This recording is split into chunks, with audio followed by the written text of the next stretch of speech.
We're always told that survival of the fittest means, being the fastest or the strongest or the most aggressive. But when you really look closely at the African bushveld, you realize survival is often about mastering something much harder, like absolute, terrifying stillness. Right, which is totally opposite to how we operate. I mean, we measure our days and deadlines and constant motion. Yeah, exactly.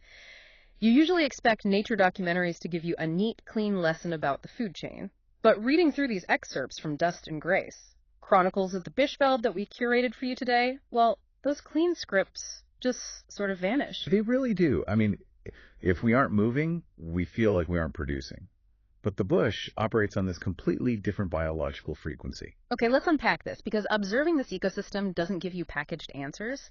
It actually forces you to ask sharper questions about patience, joy, and who actually gets to belong. Absolutely. Because out there, action is expensive, it burns calories, it attracts predators. Yeah. So the ultimate weapon is just a really calculated stillness. And you see that perfectly with hyenas. I mean, we have this mental image of them as these frantic, desperate scavengers. Oh, yeah, just constantly on the move. Right. Yet observing 3 hyenas just materializing from the grass, they act way more like architects of patience. The youngest one already has these ancient, knowing eyes. Wow. Yeah, they aren't scrambling. They are conserving every ounce of energy, just waiting like master chess players who know that a panicked move is a fatal move. What's fascinating here is how that completely redefines our concept of action. Think about a crocodile, for instance. Oh, crocodiles are the perfect example of that. Exactly. A crocodile surfaces, clamps its jaws on a catfish, and then does absolutely nothing. I mean, no splashing, no struggle. Totally still. Yeah, the water instantly smooths over like a secret kept for millennia. Mechanically speaking, that stillness is a highly calibrated strategy. By not thrashing around, the crocodile prevents other predators from noticing the kill, and it saves precious energy for digestion. So stillness is quite literally survival. That makes a lot of sense. And that mastery of the moment doesn't stop at hunting either. It bleeds into everything, like even how they experience joy. Right, like the zebras. Yeah, there are these vivid accounts of zebras rolling in the red dust of Rietvlei. They have their teeth bared like they were giving a full-bellied laugh. Mm-hmm. Or a baboon sleeping on a branch completely boneless, just unburdened by deadlines. It is an incredible image. But here's where it gets really interesting. Are we just falling into the trap of projecting our own human emotions onto a dusty zebra? Like, it is so tempting to look at a sleeping monkey and say it's intentionally letting go of its stress. But that feels a little, unscientific. Well, it is a trap to anthropomorphize them, yeah. Yeah. A baboon isn't meditating to relieve work stress. Its nervous system is just entirely adapted to the immediate present. So it's just reacting to a lack of threats. Exactly. When there's no immediate threat, there is zero biological advantage to maintaining tension. And you see this extreme presence in how they carry damage, too. Take an impala ram with one horn snapped completely off from rutting season. Which sounds incredibly painful. Oh, it would be. But it just grazes calmly. It doesn't seem to care about the asymmetry at all, or the trauma of losing the horn. Not at all.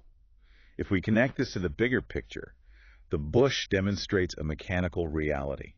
Dwelling on past trauma just wastes biological resources. Right, because it doesn't help you survive today. Yeah, the impala's body heals, it adapts to a new center of gravity, and it just keeps eating. Scars aren't emotional baggage out there. They are just physical records of survival that the body absorbed. They're just stories the body refuses to forget.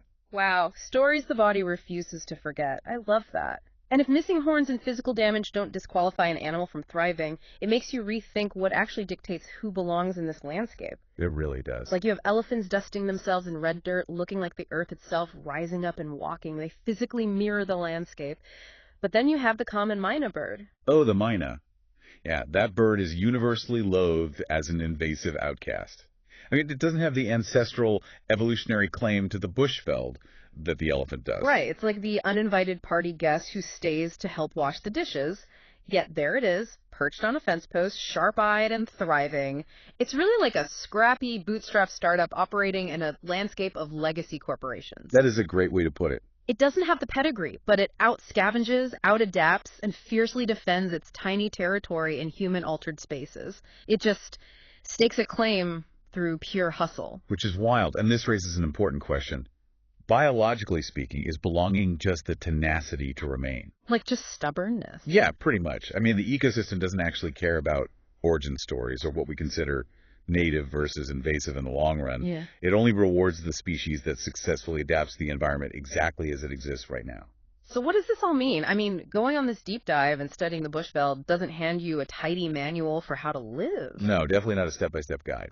Right. Instead, it recalibrates how you view your own pace. It sort of strips away our deadline-driven anxiety and replaces it with the mechanical, unsentimental reality of nature. Exactly. It forces you to recognize that sometimes, the most effective action you can take is to stop thrashing and conserve your energy.